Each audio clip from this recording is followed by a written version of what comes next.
साथियों नमस्कार, स्वागत है आपका एक और वीडियो में। तो आज हम बात करेंगे बिहार शिक्षक भर्ती के सिलेबस को लेकर के। इसके सिलेबस की बात करें तो इसमें 2 पेपर होता है और इसमें हम लोग डिटेल में चर्चा करने वाले हैं। आपके सारे डाउट्स क्लियर हो जाएंगे। तो चलिए शुरुआत करते हैं। देखिए इसमें 2 पेपर होता है, पेपर फर्स्ट होता है और पेपर सेकेंड। तो सबसे पहले हम पेपर फर्स्ट के बारे में बात करते हैं। देखिए पेपर फर्स्ट जो होता है आपको वो भाषा पर आधारित होता है, जिसमें कुल 100 प्रश्न होते हैं और 100 अंक का होता है। अगर भाषा पार्ट 1 की इसमें 2 भाग होते हैं। देखिए पहला है भाषा, जिसमें अंग्रेजी होती है। इसमें कुल प्रश्न 25 पूछे जाते हैं, जो 25 अंक के होते हैं। दूसरा आपका होता है हिंदी, उर्दू या बंगाली। तीनों में से कोई एक चूज करना होता है, जो 75 नंबर का होता है और 75 प्रश्न आपसे पूछे जाते हैं। ठीक है, ये मात्र क्वालिफाइड पेपर होता है और आपको बस 30% इसमें नंबर लाने होते हैं। 100 में से 30% नंबर लाने होते हैं। अगर इतना नंबर लेकर के आते हैं तो आप बस इसको क्वालिफाई करने होते हैं। ये नंबर जो है अगले वाले में नहीं जुड़ता है, बस आपको ये क्वालिफाइंग होता है। तो इसमें बहुत ज़्यादा मेहनत करने की जरूरत नहीं है, लाइटली लेने की जरूरत नहीं। हाँ, इतना भी लाइटली मत लीजिएगा कि चलो अरे पास हो जाएंगे, हिंदी तो हमारे ठीक ठाक है, चलो पास हो जाएंगे। नहीं, तो इतना भी गंभीरता से मत लीजिएगा और इतनी भी लाइटली से मत लीजिएगा कि हाँ इतना लीजिएगा कि पास हो जाए, बस क्वालिफाई। बहुत ज़्यादा नंबर लाने का कोई मतलब नहीं बनता है। इसमें निगेटिव मार्किंग इसमें नहीं है।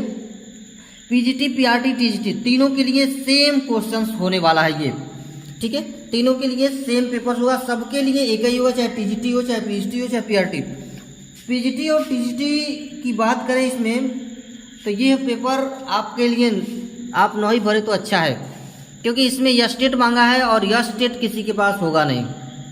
अगर संशोधन हुआ या स्टेट हटता है तब तो बहुत अच्छी बात है। अगर नहीं यह स्टेट है तो बहुत कम लोगों के पास, बहुत कम लोग ऐसे होंगे जिनके पास यह स्टेट होगा, वही बस फील कर पाएंगे। चलिए पेपर 2 की बात करें। अगर अब इसके पेपर 2 की बात की जाए तो पेपर 2 में देखिए समान अध्ययन। समान अध्ययन का मतलब कि इसमें सारे नॉलेज आपको गणित की, रीजनिंग की, विज्ञान की, सामाजिक विज्ञान की, भारतीय इतिहास, भूगोल, नागशास्त्र, पर्यावरण, सारी जानकारी इसमें होना चाहिए, जिसको बोलते हैं हम सामान्य अध्ययन बोला जाता है। ठीक है, इसमें कुल आपसे 120 प्रश्न पूछे जाते हैं और 120 अंक के ये होते हैं। समय आपको दिया जाता है 2 घंटे का, आपको समय दिया जाता है। विषय क्या होता है तो मैंने पहले बताया, जिसे प्राथमिक गणित पूछा जाएगा आपसे, मानसिक क्षमता यानी कि रीजनिंग, जागरूकता, सामाजिक विज्ञान, सामान्य विज्ञान, सामाजिक विज्ञान, भारतीय राष्ट्रीय आंदोलन, भूगोल और पर्यावरण। कुछ देर में अभी हम इसके सिलेबस पर बात करेंगे कि एक एक करके पॉइंट में कि क्या हमको पढ़ना है।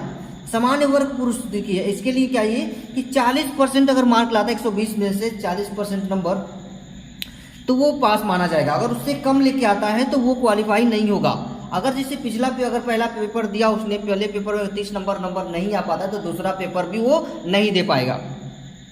ठीक है, 30% अगर नंबर उसमें नहीं आता है तो दूसरा पेपर देना उसके लिए असंभव हो जाएगा। तो इसलिए उसमें उतने % नंबर लाना अनिवार्य है। और इसमें आपका सामान्य वर्ग अगर पुरुष है तो 40% उसके पास नंबर आना चाहिए। पिछड़ा वर्ग पुरुष के लिए 36.5%, अत्यंत पिछड़ा वर्ग है तो 34%, और अनुसूचित जात और जनजात, अनुसूचित जनजाति, महिला एवं दिव्यांग के लिए 32%। अब इसमें एक ही चीज़ है, अगर अदर स्टेट है तो ये चलेगा आपका, बस ये चलेगा, सामान्य वर्ग चलेगा। बाकियों के लिए तो ये बिहार वालों के लिए है ये। इसमें क्योंकि बाकी जो अदर स्टेट के लोग हैं, जो भी अभ्यर्थी हैं, उनमें चाहे वो BC हो, ST हो, SC या सबको वो जनरल में ले लेंगे। ये आप इस बात का आपको ध्यान देना है। ठीक है, तो बाकी जो भरेंगे फॉर्म वो सामान्य वर्ग में ही आएंगे, और जो बिहार वर्ग है वही बस पिछड़ा वर्ग, अत्यंत पिछड़ा वर्ग, अनुसूचित जाति, अनुसूचित जनजाति आएंगे। चलिए अब इसमें जो सिलेबस की बात करते हैं, तो सिलेबस की बात की जाए तो इसमें सिलेबस जो है केवल आपसे जो प्रश्न पूछा जाएगा वो बिहार के SCERT और कुछ उसके कंट्री, कुछ ऑल ओवर इंडिया पर ही प्रश्न पूछे जाएंगे। SCERT से ही प्रश्न पूछे जाएंगे। ठीक है, एक एक करके हम सिलेबस के बारे में बात करते हैं कि प्राथमिक गणित में हमें क्या पढ़ना है। ठीक है,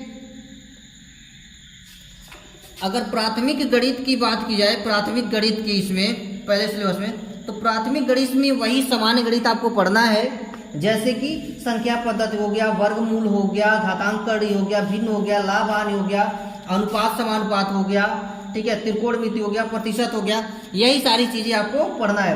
अब दूसरी पॉइंट ये है, ये तो लगभग शुरू से ही हम लोग 9th 7th से लेकर के 6 से लेकर के ही पढ़ते चले जाते हैं। यानी कहें अगर आपसे हम कि 6 से लेकर के अगर 10 तक के एनसीईआरटी जो मैथ की सामान्य चीजें हैं, जो मेन पॉइंट है इसमें अगर आप पढ़ लेते हैं तो आपके लिए ये आसान हो जाएगा, ठीक है। दूसरी अगर हम रीजनिंग की बात करें यहाँ पर रीजनिंग की, तो रीजनिंग में ये दो तरह के इसमें प्रश्न पूछे जाएंगे, एक होता है वर्बल, एक होता है नॉन वर्बल, ठीक है। दो तरह के पूछे जाते हैं। नॉन वर्बल वाली जिसमें फिगर आकृति दी हुई है, चित्र आकृति वाली, और ये दी हुई होती है बेटों की संख्या या फिर कई सारी चीज़ों पर आधारित होती है, ठीक है।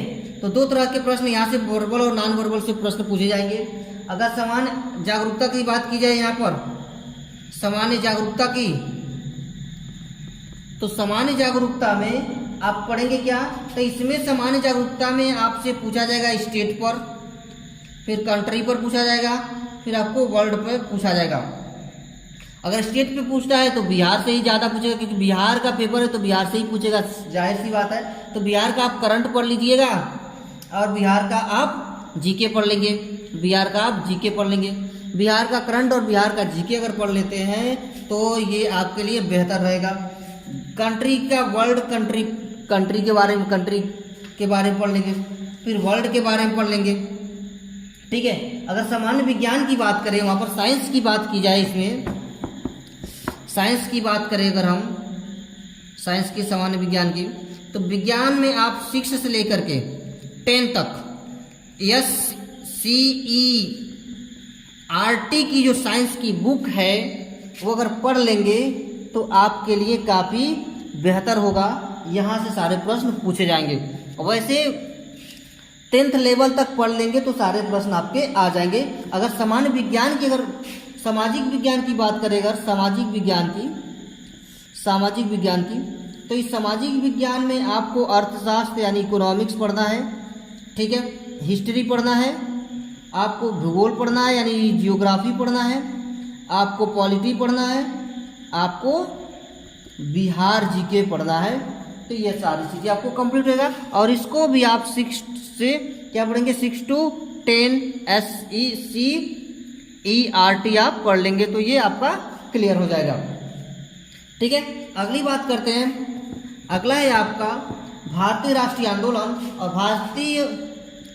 भारतीय राष्ट्रीय आंदोलन में, भारतीय राष्ट्रीय आंदोलन की बात करें तो उसमें आप क्या पढ़ेंगे, तो उसमें 1857 की क्रांति से लेकर के अब तक की सारी चीज़ें पढ़ लेंगे, यानी 1947 तक, और करंट चीज़ें तो वो भी आपका क्लियर हो जाएगा। भूगोल की बात करें तो भूगोल तो 6 से लेकर के 10 तक की बुक्स पढ़ लेंगे तो ये आपका क्लियर हो जाएगा, ठीक है। और उसमें भूगोल में आपको पढ़ना क्या होता है, जैसे भारत का भूगोल हो गया, बिहार राज्य का हो गया, विश्व का हो गया, पारिस्थितिकी तंत्र हो गया, प्राकृतिक संसाधनों का प्रबंधन हो गया, ये सारी चीज़ें पर्यावरण में अगर पढ़ लेते हैं, खाद्य जाल हो गया, ठीक है, चिपको आंदोलन हो गया, ये सारी चीज़ें अगर पढ़ लेते हैं तो ये आपके डाउट्स क्लियर हो जाएंगे। तो मुझे उम्मीद है कि आपको ये सारी बातें समझ में आ गई होंगी। तो मिलते हैं फिर हम लोग नेक्स्ट वीडियो में। तो आज के लिए इतना ही।